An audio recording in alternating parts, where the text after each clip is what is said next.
جب دنیا میں نہ تو امپائرز تھے نہ ٹیکنالوجی، ایک قوم رہتی تھی جسے عاد کہتے تھے۔ یہ لوگ بہت زیادہ طاقتور تھے، ان کی عمارتیں آسمان سے باتیں کرتی تھیں اور ان کا شہر ارم، جسے سٹی آف پلرز کہا جاتا تھا، ایک مثال تھا ان کی شان کا۔ لیکن طاقت انسان کو گمراہ بھی کرتی ہے۔ عاد کے لوگ اپنی قوت پر اتنا فخر کرتے تھے کہ انہوں نے اللہ کو بھلا دیا، انہوں نے بتوں کو پوجنا شروع کر دیا، ظلم، غرور اور نفرت ان کا طریقہ بن گیا۔ حضرت نوح علیہ السلام کے 3 مومن بیٹوں کے نام تھے سام، حام اور یافث، اور انہی 3 سے انسانی نسل کا سلسلہ دوبارہ شروع ہوا، کیونکہ ان سے پہلے کے سارے لوگ طوفان نوح میں بہہ چکے تھے۔ اور جب طوفان کے بعد حضرت نوح علیہ السلام نے سیریا کے نارتھ اور ترکی کے ساؤتھ میں قیام کیا تو ان کے بچے سام کی نسل پھیلنے لگی۔ سام سے عرب اور اسرائیلی نسل کا آغاز ہوا، حام سے افریقی نسل کا آغاز ہوا، یافث سے رشین اور چینی نسل کا آغاز ہوا۔ اور جب ہم سام کہتے ہیں تو ہم سیریا، لبنان، فلسطین اور جارڈن کی طرف اشارہ کرتے ہیں۔ یہ لوگ پہلے عرب تھے، یعنی کہ اصلی عرب۔ آج کے تمام عرب اصل عرب نہیں ہیں، کیونکہ اصل عرب صرف عاد اور ثمود ہے۔ حضرت اسماعیل علیہ السلام کے بعد جو عرب آئے انہیں بعد میں عرب کہا گیا۔ اصل عرب یمن سے آئے تھے اور وہ عربک زبان بولتے تھے۔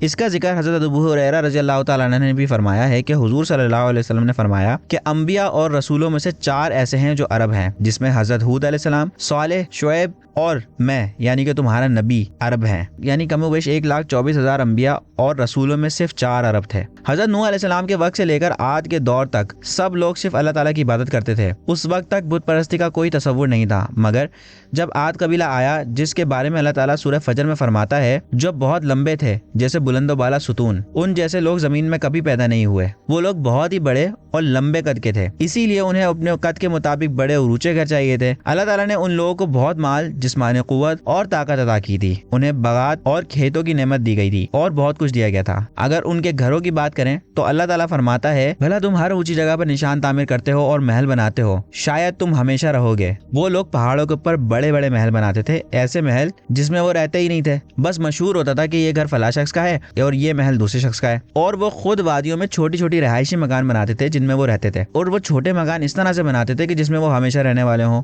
ذرا تصور کریں ان کے گھروں کا۔ وہ پہاڑوں کے مالک تھے، انہوں نے پہاڑوں کے اوپر چٹانوں کو تراشا تاکہ اپنا فخر اور گھمنڈ دکھائیں۔ وہ اس طرح کی انجینئرنگ میں سب سے پہلے تھے، اور اللہ تعالیٰ نے اس کا ذکر کیا کہ ان کی اس ایجاد و ترقی نے ان میں گھمنڈ پیدا کر دیا۔ وہ لوگ سمجھنے لگے کہ دنیا کے حکمران وہی ہیں اور سب سے افضل بھی وہی ہیں۔ اللہ تعالیٰ نے ان کی جسمانی قوت کا ذکر کرتے ہوئے سورہ اعراف میں فرمایا کہ یاد کرو کہ اللہ نے تمہیں نوح کے بعد سردار بنایا اور تمہیں قد میں بہت زیادہ اضافہ دیا۔ بس خدا کی نعمتوں کو یاد کرو تاکہ نجات حاصل کرو۔ مگر وہ اتنے زیادہ غرق ہو گئے اپنی نعمتوں میں کہ اللہ تعالیٰ کو بھول ہی گئے۔ تو شیطان نے ان کے کانوں میں وسوسے ڈالنا شروع کیے کہ ایسے مجسمے بناؤ تاکہ انہیں پوجا جا سکے۔ انہوں نے پتھر، بت اور بھی بہت ساری چیزوں کی پوجا شروع کر دی، شرک میں مبتلا ہو گئے۔ پتھر اور مجسمے ان کے معبود بن گئے۔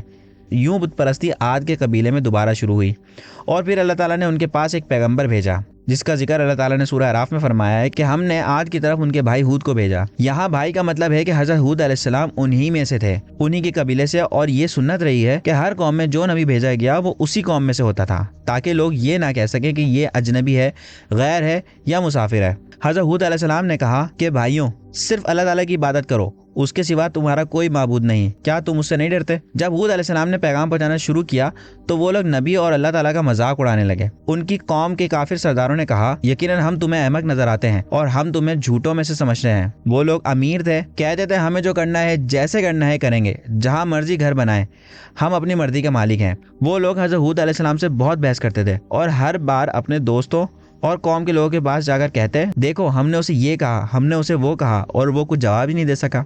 انہوں نے یہ تک کہہ دیا، کیا یہ تم سے وعدہ کرتا ہے کہ جب تم مر جاؤ گے، مٹی اور ہڈیاں بن جاؤ گے تو دوبارہ زندہ کیے جاؤ گے؟ یہ وعدہ تو بہت دور کا ہے، ہماری زندگی تو صرف دنیا کی زندگی ہے، ہم اس میں مرتے ہیں اور جیتے ہیں اور ہم دوبارہ زندہ نہیں کیے جائیں گے۔ آج کے لوگ بہت ہی زیادہ گھمنڈ میں تھے کہ ہم سب سے طاقتور ہیں، ہواؤں کو ہم روک سکتے ہیں، تجھے کس حساب کا ڈر ہے؟ تو انہوں نے کہنا شروع کیا، ہمارے معبود اس شخص سے ناراض ہو گئے ہیں، انہوں نے اس پر ذہنی بیماری مسلط کر دی ہے اور اب یہ پاگل ہو گیا ہے۔ یہ وہ باتیں تھی جو وہ لوگ حضرت ہود علیہ السلام کو کہا کرتے تھے، کیونکہ یہ لوگ بہت زیادہ امیر، طاقتور اور صحت مند تھے۔ ان کا قد بڑا تھا، ان کی جسمانی قوت عظیم تھی، وہ بڑے بڑے محل بنا کر ان میں رہتے تھے، اور جب ایک شخص انہیں ان کی زندگی بدلنے کا کہنے لگا تو وہ گھبرا گئے کہ کہیں ہمیں اپنی پوری لائف سٹائل ہی نہ بدلنی پڑے۔ تو آخرکار انہوں نے دنیا کو بچانے کا فیصلہ کیا اور آخرت کو کھونا منظور کر لیا۔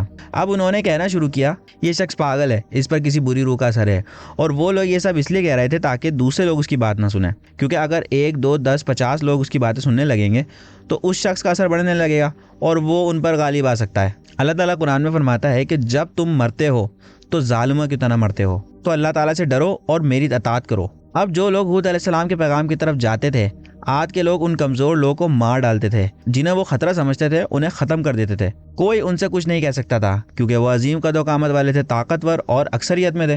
تب بھی حضرت حود علیہ السلام اللہ تعالیٰ کا پیغام دینے سے نہیں رکے، تو انہوں نے افواہیں پھیلانا شروع کر دی کہ یہ شخص کسی چھپے مقصد سے کام کر رہا ہے، شاید یہ پیسے چاہتا ہے۔ اور یہ ہر دفعہ ہوتا ہے کہ جب کوئی شخص اچھا پیغام لے کر آتا ہے تو برے لوگ اس کے اوپر الزام لگاتے ہیں۔ تو حضرت حود علیہ السلام نے فرمایا اے میری قوم، میں تمہیں اس پیغام کا کوئی بدلہ نہیں چاہتا، میرا صلہ تو صرف اس کے ذمہ ہے جس نے مجھے پیدا کیا، بھلا تم سمجھتے کیوں نہیں ہو؟ تو اللہ تعالیٰ نے حضرت حود علیہ السلام کے ذریعے انہیں وارن کیا۔ حضرت حود علیہ السلام نے صبر سے کام لیا۔ حضرت حود علیہ السلام نے انہیں ان کے گزشتہ دور کی یاد دلائی، انہیں آسمان اور زمین کی نشانیوں کی طرف توجہ دلائی، لیکن آج کے لوگ وہ انکار کرتے چلے گئے۔ کیا تم اس لیے آئے ہو کہ ہم صرف اللہ کی عبادت کریں اور اپنے باپ دادا کے معبودوں کو چھوڑ دیں؟ یہ وہ الفاظ تھے جو حضرت حود علیہ السلام کی قوم ان کو کہتی تھی۔ وہ اس بات کو کبھی قبول ہی نہیں کر سکے اور اپنے باپ دادا کو بہانہ بنا لیا کہ یہ ہمارے اسلاف ہیں، یہ ہماری پہچان ہے۔ اتنی بار تنبیہ کے باوجود وہ کہتے تھے کہ ہمارے لیے برابر ہے کہ تم نصیحت کرو یا نہ کرو۔ یہ سب پرانے لوگوں کی کہانیاں اور ان کا دین ہے۔ آج کے لوگ زمین میں گھمنڈ کے ساتھ چلتے تھے اور کفریہ کلمات بھی کہتے تھے، کون ہے جو ہم سے زیادہ طاقتور ہے؟ تو اللہ تعالیٰ نے جواب دیا، کیا انہوں نے نہیں دیکھا کہ جس اللہ نے انہیں پیدا کیا وہ ان سے قوت میں بہت بڑھ کر ہے؟ یہی گھمنڈ تھا جس نے ابلیس کو آدم علیہ السلام کے سامنے سجدہ کرنے سے روکا۔ تکبر ساری بیماریوں کی ماں، ساری گناہوں کی جڑ۔ اور اس لیے حضرت محمد صلی اللہ علیہ وسلم نے فرمایا کہ جس کے دل میں ذرہ برابر بھی گھمنڈ ہوگا وہ جنت میں داخل نہیں ہوگا۔ آج کے لوگوں نے حضرت حود علیہ السلام سے کہا، جو تم کہہ رہے ہو وہ عذاب لے آؤ، تم کہتے ہو عذاب آئے گا لیکن ہم تو کہتے ہیں کہ یہ آ ہی نہیں سکتا، لاؤ ہم دیکھنا چاہتے ہیں، ہم تیار ہیں۔ اللہ اکبر، اللہ کو چیلنج کرنے کی کوشش کر رہے تھے وہ لوگ۔ تو حضرت حود علیہ السلام نے فرمایا، دیکھو اللہ بہترین جانتا ہے، وہ عذاب اس وقت لائے گا جب وقت مناسب ہوگا، مگر وہ لوگ بار بار چیلنج کرتے رہے۔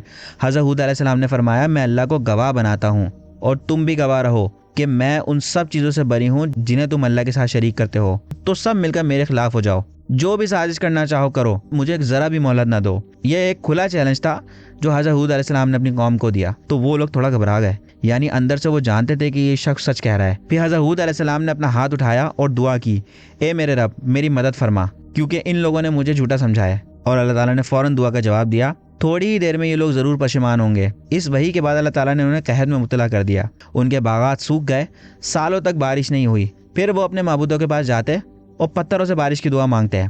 حضرت حود علیہ السلام نے فرمایا، اور اے قوم اپنے پروردگار سے بخشش مانگ لو، پھر اس کے آگے توبہ کرو، وہ تم پر آسمان سے موسلادھار مینہ برسائے گا اور تمہاری طاقت بڑھائے گا، اور دیکھو گناہگار بن کر روگردانی نہ کرو۔ پھر حضرت حود علیہ السلام نے کہا، اگر تم باز نہ آئے تو اللہ کا عذاب تم پر آئے گا۔ آج کے لوگ پھر ہنسے، انہوں نے کہا، لے آ اپنا عذاب، لے آ اپنا عذاب، دیکھتے ہیں ہم کتنے کمزور ہیں۔ اور پھر وہ دن آ گیا۔ اللہ تعالیٰ کے سب سے طاقتور قوم جو اس دنیا میں پیدا ہوئی وہ عاد کی قوم تھی۔ اس طرح کے انسان نے آج تک اس زمین پر قدم نہیں رکھا تھا۔ اب دیکھیں اللہ نے کیا فرمایا کہ ہم نے ان کے پاس کیا بھیجا، ایک بڑا سا بادل، آسمان کا رنگ بدل گیا، اور جب انہوں نے بادل کو دیکھا تو وہ لوگ خوش ہو گئے۔ آج کے لوگ سمجھ نہ سکے کہ یہ کیا ہو رہا ہے، انہوں نے کہا یہ تو ٹھنڈی ہوا ہے۔ جب انہوں نے دیکھا کہ بادل ان کی وادی کی طرف آ رہا ہے تو کہنے لگی یہ تو بارش لانے والا بادل ہے، لیکن یہ ہوا اللہ کا عذاب تھی۔ اللہ نے فرمایا نہیں، بلکہ یہ وہی چیز ہے جس کے لیے تم جلدی کر رہے تھے، یعنی آندھی جس میں دردناک عذاب ہے۔ تو عذاب کا سلسلہ شروع ہوا، بادل آیا اور ہوا چلنے لگی۔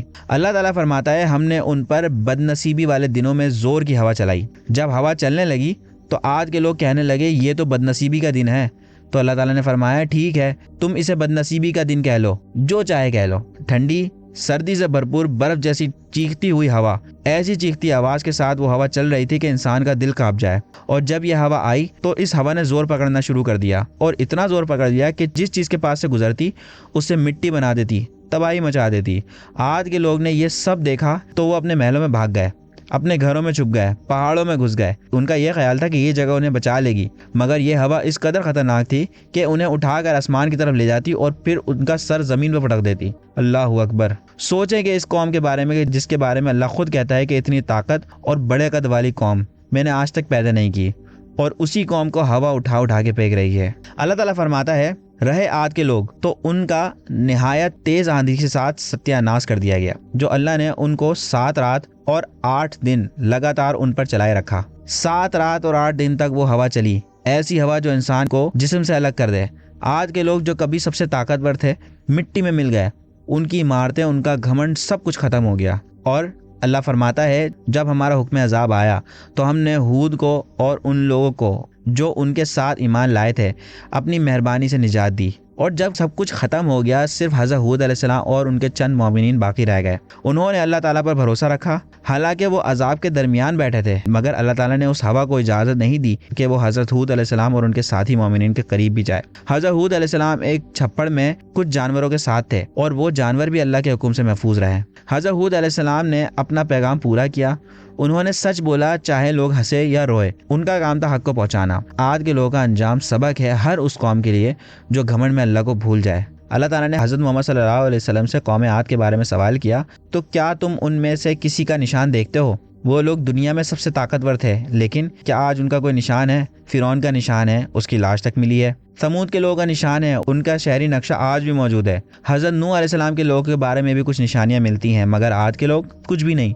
پوری دنیا جان لو، اگر قرآن میں یہ قصہ نہ ہوتا تو انسانی تاریخ میں ان کا کوئی ثبوت نہ ملتا، نہ کوئی نقشہ، نہ کوئی مقبرہ، نہ کوئی شناخت۔ یہ دنیا کا عذاب تو صرف ایک جھلک ہے، اصل عذاب تو آخرت کا ہے جو اس سے کئی گنا زیادہ سخت ہو سکتا ہے۔ کہ یہ کہانی صرف تاریخ نہیں، یہ ایک پیغام ہے ہر دور کے لیے، ہر انسان کے لیے۔ طاقت کا گھمنڈ انسان کو تباہ کر دیتا ہے اور صرف وہی بچا رہتا ہے جو اللہ کو یاد کرتا ہے۔